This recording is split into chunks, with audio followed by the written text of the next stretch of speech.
देखो बच्चों, शक्ति की संरचना हमने इससे पहले वाली क्लास में क्या पढ़ा था? शक्ति, बल, प्रभाव, है ना, इनमें हमने अंतर पढ़ा था। फिर हमने शक्ति के प्रकार पढ़े। अब हम शक्ति की संरचना पढ़ेंगे। शक्ति की संरचना कैसे हुई? इसके 4 प्रमुख सिद्धांत है ना। संरचना के आधार पर शक्ति को 4 प्रमुख सिद्धांतों के आधार पर बांटा गया है। पहला सिद्धांत कौन सा है? वर्ग प्रभुत्व का सिद्धांत। वर्ग यानी जो समाज के वर्ग होते हैं, प्रभुत्व यानी अपना आधिपत्य जो जमा लेते हैं। वर्ग प्रभुत्व सिद्धांत मार्क्स की देन है। कार्ल मार्क्स जो थे, है ना, उनका एक सिद्धांत है जो कि मजदूर वर्ग और मालिक वर्ग के संघर्षों के आधार पर वर्ग संघर्ष को जन्म देता है और फिर सिद्धांत का जन्म हुआ। अब देखो, आर्थिक आधार पर वर्ग प्रभुत्व के सिद्धांत के अंतर्गत आर्थिक आधार पर समाज को 2 विरोधी वर्गों में बांटा होता है। समाज में 2 विरोधी वर्ग, आपको पता है अमीर गरीब हमेशा से 2 विरोधी वर्ग रहे हुए हैं समाज में। लेकिन जिस टाइम पहले जब व्यवस्थाओं में, विचारधारा में परिवर्तन आता है, उस समय भी समाज को 2 वर्गों में बांटा गया। मार्क्सवाद के अनुसार उन वर्गों का नाम क्या रखा गया? बुजुर्गा वर्ग और सरवारा वर्ग। अब बुजुर्गा वर्ग कौन सा था? समाज में वह वर्ग जो आर्थिक रूप से पूर्णतः सक्षम था और डायरेक्ट इनडायरेक्ट जो वहाँ की शासन थी, लीगल व्यवस्था थी, उस पर कंट्रोल करता था। और सरवारा वर्ग कौन सा था?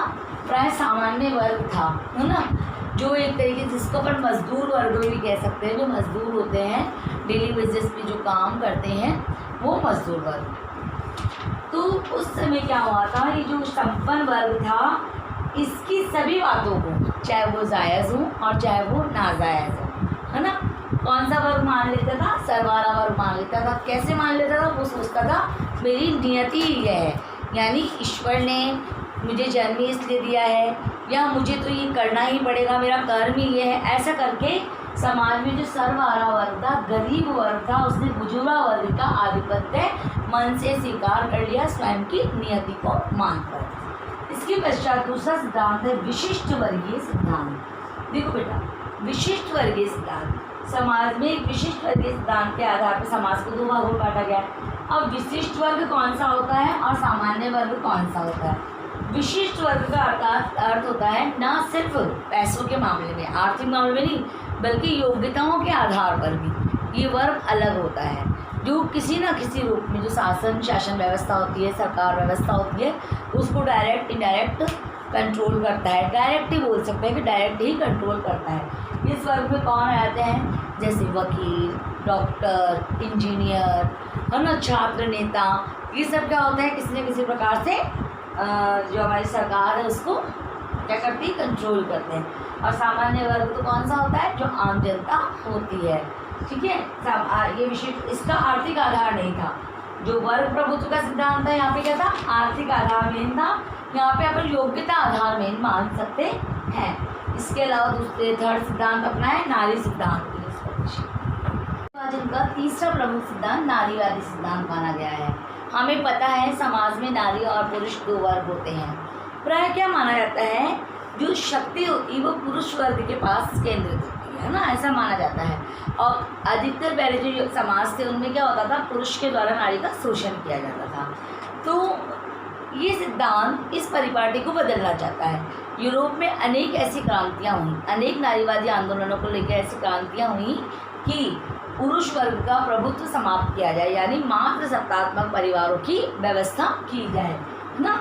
चौथा प्रमुख सिद्धांत है उत्तरदायित्व पर आधारित सिद्धांत है बहुलवादी सिद्धांत। देखो बेटा, ऊपर के जो तीनों सिद्धांत हमने पढ़े थे, वर्ग सिद्धांत था, विशिष्ट वर्गीय सिद्धांत था और नारीवादी सिद्धांत था, इन तीनों सिद्धांतों से एकदम अलग है बहुलवादी सिद्धांत, जो कि शक्ति पर आधारित केंद्रित व्यवस्था नहीं बताता है, बल्कि उत्तरदायित्व पर आधारित केंद्रित व्यवस्था का समर्थन करता है। यानी कि कुल मिला के ये प्रजातंत्र की ओर हमें अग्रसर करता है। 4 सिद्धांत हमारे हो गए। तो इस सिद्धांत का प्रमुख उद्देश्य यह मानना है कि समाज में शक्ति विभाजन भी होता है, परंतु प्रत्येक समाज या प्रत्येक राज्य का आधार शक्ति तो होता है, लेकिन उस शक्ति के आधार पर वो किसी दूसरे वर्ग को दबाव में नहीं ले सकता। हाँ, डिपेंड हो सकता है, अधिकार हो सकते हैं, अपने पद से आप कार्य करवा सकते हैं, पर किसी को दबाव में लेकर आप कार्य नहीं करवा सकते, क्योंकि आपको जो पद, आपको जो दायित्व मिलता है वो क्यों मिलता है? क्योंकि आप उस पद पर आए हो तो आपको उसमें उत्तरदायित्व मिला है। जैसे कोई भी हमारा लीडर होता है, या अभी जैसे मॉनिटर है आपकी क्लास की, मॉनिटर को चुनते हैं तो क्या वो आप पे केवल हुक्म चलाती है, दादागिरी करती है, शक्ति है क्या उसको, मारती कूटती है क्या? नहीं, उसके पास वो पावर है कि वो आपको कंट्रोल कर सकती है, आपकी बात को आपकी टीचर तक या आपके प्रिंसिपल तक या आपकी समस्या क्लास में कोई भी है तो उसको मेंटेन कर सकती है ना। तो ये किस पर आधारित है? उत्तरदायित्व पर आधारित है। तो ये चारों सिद्धांत क्या हो गए हमारे? शक्ति की संरचना के सिद्धांत हो गए। बेटा हमने शक्ति पढ़ लिया, अब हम क्या पढ़ रहे हैं? सत्ता। सत्ता यानी ऑथोरिटी। आप लोग आमतौर पे शब्द सुनते हो ना, अभी वर्तमान में उसकी सत्ता है, उसका सिक्का चलता है, उसकी सत्ता चलती, तो आखिर सत्ता है क्या? है सत्ता क्या है? सीट का पावर। सत्ता क्या है? सीट का पावर है। शक्ति क्या होती है? शक्ति तो शक्ति तो किसी गुंडे की भी चल जाती है ना, पर क्या उसके पास सीट का पावर होता है? नहीं। सीट का जो पावर है वो क्या कहलाता है? शक्ति। आपके लिए आपका पद भी हो सकता है, ये आपका आचरण भी हो सकता है, ये आपका व्यक्तित्व भी हो सकता है। किस आधार पे आपकी सत्ता चल रही है, किस आधार पे लोग आपको मान रहे हैं, स्वीकार कर रहे हैं, वही आपकी सत्ता का कारण बनती है ना। सत्ता क्या है? शक्ति को तो हम डर के कारण, शक्ति का कभी कभी क्या होता है, शक्ति जिसके पास पद है उसके पास शक्ति है मानते हैं हम, लेकिन शक्ति का कई बार पालन हम अपने मजबूरी में भी कर लेते हैं, किसी व्यक्ति से डर कर भी कर लेते हैं।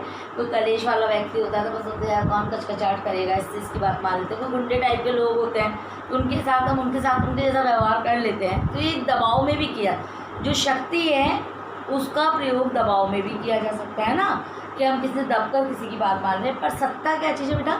सत्ता वह चीज़ है, सत्ता वह शब्द है जिससे व्यक्ति अपने मानस प्रभाव से, मन से, दिल से, हृदय से, मस्तिष्क से स्वीकार कर लेता है ना, आत्मसात कर लेता है।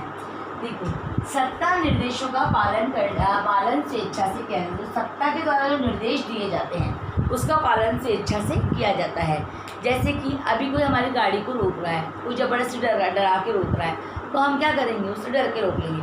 लेकिन अगर कोई यातायात पुलिस के जो हम आदेशों का पालन करते हैं, निर्देश का पालन करते हैं, वो क्या करते हैं? हम स्वेच्छा से करते हैं, वो हमारे हित के लिए है ना। शक्ति जो वैधता से जुड़ती है तो सत्ता का रूप ले लेती है।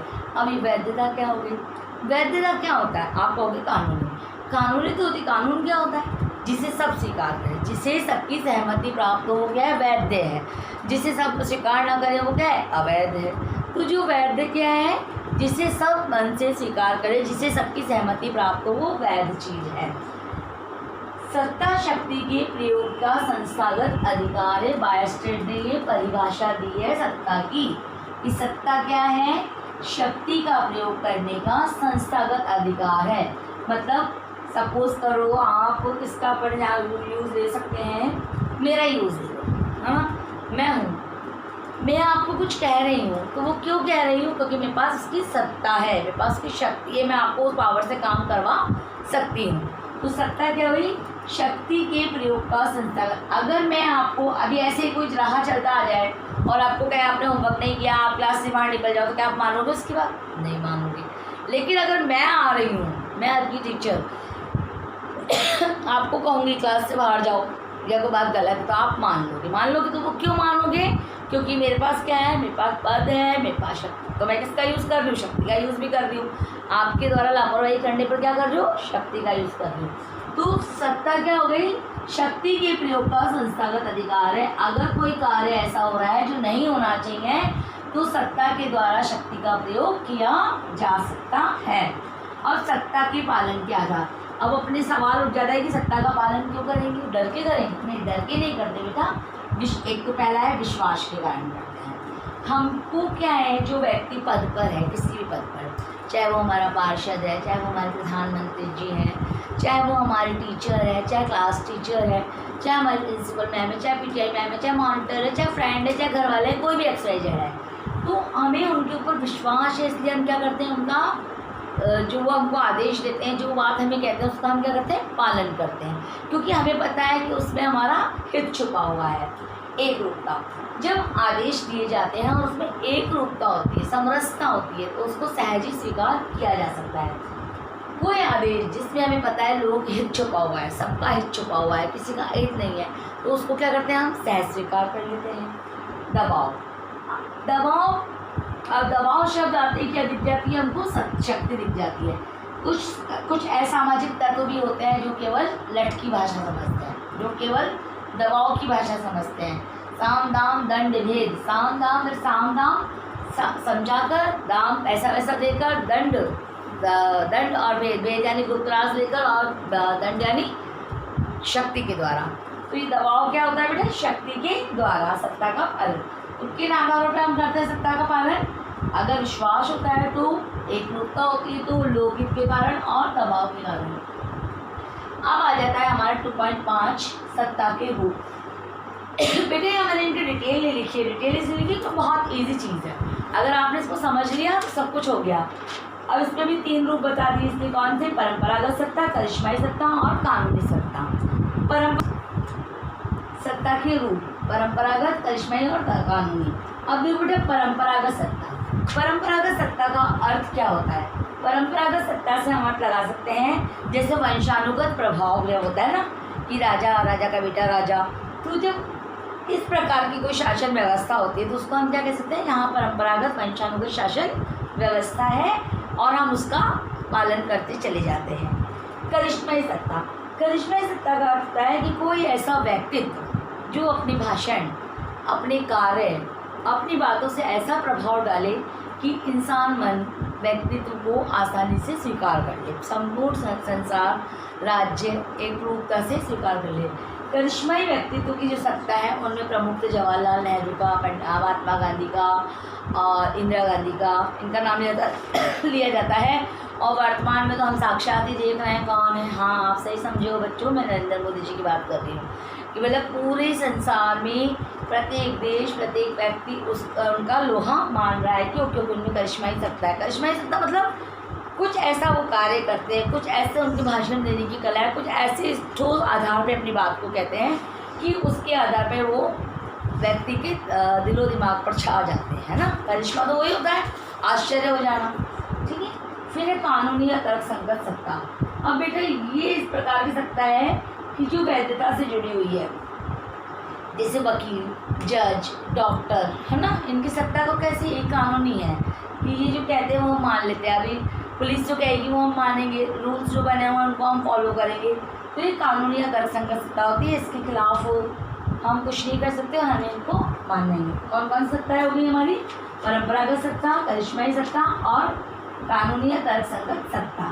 तो बहुत ही इजी चैप्टर है, आप अपने मन से भी इनकी जो डिटेल है वो लिख सकते हैं। बिल्कुल सरल शब्दों में आपको समझना है ना बच्चों।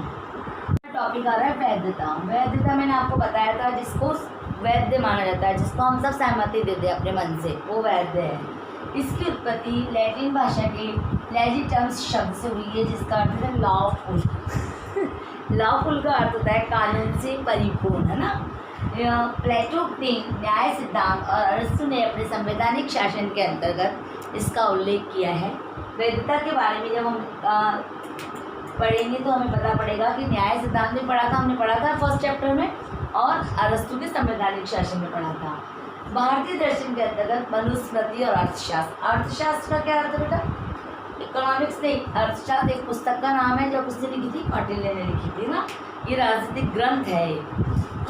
मध्यकाल में राज्य की उत्पत्ति का आधार वैधता माना गया है। मध्यकाल में भी राज्य की उत्पत्ति का आधार क्या माना गया है? वैधता माना गया है। उसके पश्चात हॉब्स, टॉम्स, लॉक, रूसो, इन्होंने क्या माना था? राज्य की उत्पत्ति को सामाजिक सहमति माना था ना। सहमति क्या हो गई? वैधता हो गई। सहमति हम कब देंगे? जब कोई चीज़ हमको लीगल लगेगी। लीगल कब लगेगी? जिसमें सबका हित छुपा होगा। हित छुपा होगा जब वो चीज़ हमको लीगल लगेगी, है ना। और आधुनिक लोकतंत्र में जो जनता की सहभागिता है वो भी किसका उदाहरण है? वैधता का उदाहरण है। तो कुल मिलाकर वैधता क्या चीज़ हो गई? वैधता शक्ति और सत्ता के मध्य की वो कड़ी हो गई जिसे जनता या जिसे राज्य में सहज ही स्वीकार किया जाता है, हृदय पटल में स्वीकार किया जाता है। ये सत्ता का ही एक रूप माना जा सकता है, क्योंकि सत्ता कब होगी? सत्ता कब मान्य होगी? जब उसे वैधता प्राप्त होगी। वैधता कब प्राप्त होगी? जब उसमें कुछ ऐसा बात होगी जिससे कि सभी का हित हो सके, किसी का उसमें इतना लोग हित जिसके अंदर शामिल हो, तब वो वैध हो जाएगा। तो क्या शक्ति में वैधता होती है? नहीं, शक्ति में वैधता कैसे? शक्ति जब सत्ता से मिल जाती है तो वो क्या हो जाती है? वैध हो जाती है। जब शक्ति सत्ता से मिल जाती है तो वो वैध हो जाती है। एक विचारधारा थी, साम्यवाद था एक, है ना, एक विचारधारा थी साम्यवादी विचारधारा। वो समय के अनुसार अपने आप को नहीं बदल सकी, तो क्या हुआ? वो समाप्त हो गई। मैंने आपको एक बार पहले बताया भी था, प्रथम विश्व युद्ध, द्वितीय विश्व युद्ध, तृतीय विश्व युद्ध मैंने बताया था आपको। साम्यवादी दल और अमेरिका का पूंजीवादी दल मैंने बताया था। साम्यवादी व्यवस्था, सोवियत संघ में थी, सोवियत संघ के टुकड़े हो गए थे, ये बातें मैंने आपको बताई थी, है ना, 11वीं क्लास में समझाई थी। तो क्यों? क्योंकि वो समय के साथ नहीं चल सकी, इसलिए वो समाप्त हो गई। यानी जो सत्ता समय के साथ नहीं चल सकती वो क्या? जैसे देखो पहले क्या था, राजवंश थे, तो क्या राजतंत्र है? नहीं है। उसके बाद अधिनायक तंत्र भी आया, लेकिन समय समय पर बदलते रहे, आज लोकतंत्र आ गया। अब लोकतंत्र में भी क्या है? समय अनुसार परिवर्तन होता है। जैसे जैसे जनता की डिमांड होती है, जनता के हित होते हैं, वैसे वैसे संशोधन होते चले जाते हैं। तो कुल मिलाकर जब वैधता सत्ता दोनों मिलकर राज्य को चलाती है तो वो क्या कहलाती है? सत्ता, शक्ति और वैधता का सम्मिलित रूप कहलाती है। यहाँ हमारा चैप्टर समाप्त हो गया।